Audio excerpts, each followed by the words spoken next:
Welcome to the Ancestral Findings Podcast. This is episode 231. There is a hidden state between California and Oregon called Jefferson. On today's episode, I'll talk about the people who live in the area of Jefferson and why they are so serious about it.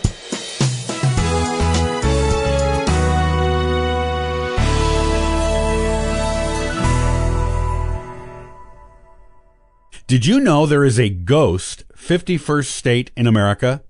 There is, and there has been since 1941. Located in the rural areas of Northern California and Southern Oregon, the state is called Jefferson, after the famous author of the Declaration of Independence and third President of the United States. Jefferson comprises 4 counties from Oregon and 3 counties from California, and encompasses an area just slightly smaller than the state of West Virginia.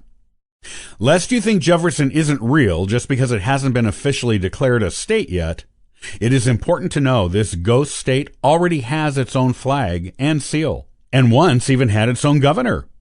The people who live in the area of Jefferson are serious about it. The idea for the state of Jefferson shouldn't come as a surprise to anyone.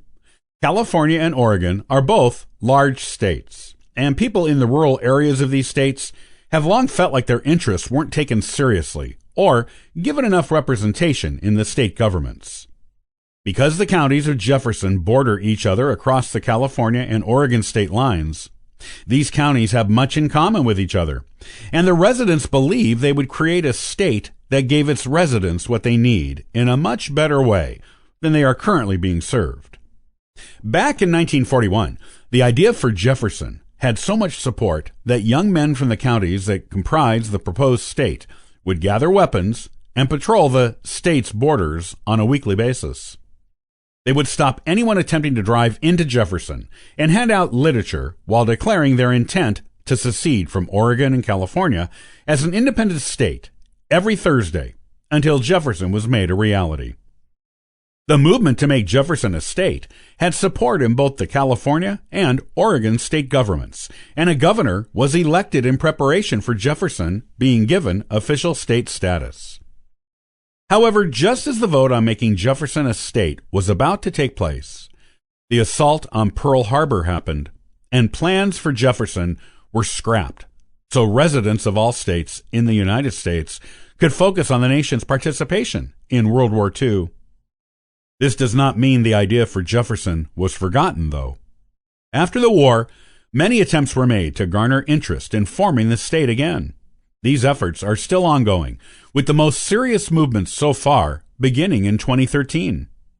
This time, the movement is almost entirely based on the northern counties of California, since they feel disenfranchised by the rest of the state. The original southern counties of Oregon that were originally part of the proposed state have not expressed interest in joining the movement this time.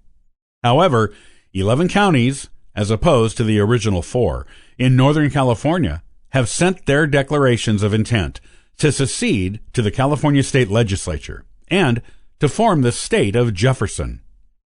We may see a state of Jefferson yet. With 11 counties declaring for Jefferson, supporters only need one more county to declare to get it on the next California ballot. Supporters are confident they will get that one more state they need, and currently have plans to put the secession of the northern counties of California on the ballot during the presidential election. There may be one more star on our nation's flag, along with our new president.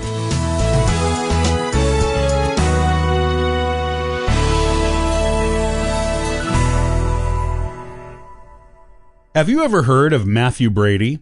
Join the next time as we look into his life and his photographs to know what the Civil War really looked like. You have been listening to the Ancestral Findings Podcast. To get more genealogy tips, head over to our website, ancestralfindings.com, and subscribe to our mailing list now. Copyright by Ancestral Findings, all rights reserved.